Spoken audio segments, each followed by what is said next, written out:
ఇండియాలో stock market performance ని తెలుసుకోవడానికి మెయిన్ గా రెండు ఇండిసెస్ ఉన్నాయి.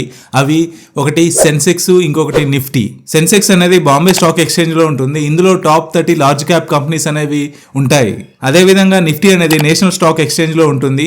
ఇందులో టాప్ 50 లార్జ్ క్యాప్ కంపెనీస్ అనేవి ఉంటాయి.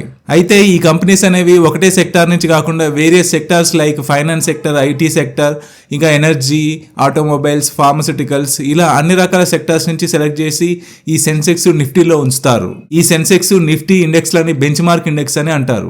ఈ రెండు ఇండెక్స్ లని క్యాలిక్యులేట్ చేస్తానికి ఒక ఫార్ములా వాడతారు. అదేంటంటే free float market capitalization divided by base market capitalization into base value. Free float market capitalization value అంటే ఏంటంటే ఒక కంపెనీకి టోటల్ గా పబ్లిక్ గా అవైలబుల్ ఉన్న టోటల్ మార్కెట్ క్యాపిటల్ వాల్యూని free float market capitalization value అంటారు. ఈ వాల్యూ అనేది సెన్సెక్స్ కి అయితే 30 కంపెనీస్ కి కనుక్కుంటారు. అదేవిధంగా నిఫ్టీకి అయితే 50 కంపెనీస్ కి కనుక్కుంటారు. అదేవిధంగా బేస్ మార్కెట్ క్యాపిటలైజేషన్ అంటే ఏంటంటే సెన్సెక్స్ కి 1978 to 79 ఫైనాన్షియల్ ఇయర్ లో అందులో ఉన్న 30 కంపెనీస్ యొక్క total market capital value base market capital value for Sensex గా తీసుకుంటారు. అదేవిధంగా నిఫ్టీకి 1995 లో అందులో ఉన్న 50 కంపెనీస్ యొక్క టోటల్ మార్కెట్ క్యాపిటల్ వాల్యూని base market capital value for నిఫ్టీగా తీసుకుంటారు. ఇంకా బేస్ వాల్యూ అనేది సెన్సెక్స్ కి 100 గాను, అదేవిధంగా నిఫ్టీకి 1000 గాను తీసుకుంటారు. సో ఈ మూడు వాల్యూస్ ని ఈ ఫార్ములాలో కనుక మనం సబ్మిట్ చేస్తే ఈ సెన్సెక్స్ నిఫ్టీ ఇండెక్స్ వాల్యూస్ అనేవి కనుక్కోవచ్చు అనమాట.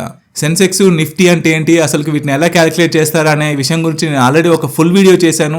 ఆ వీడియో లింక్ ని కింద టైటిల్ పైన లింక్ చేస్తాను, ఒకసారి వెళ్ళి చూడండి. అలా వెళ్లే ముందు ఇలాంటి మరిన్ని స్టాక్ మార్కెట్ సంబంధించిన హెల్ప్ఫుల్ వీడియోస్ కోసం ఈ ఛానల్ ని సబ్స్క్రైబ్ చేసుకోండి.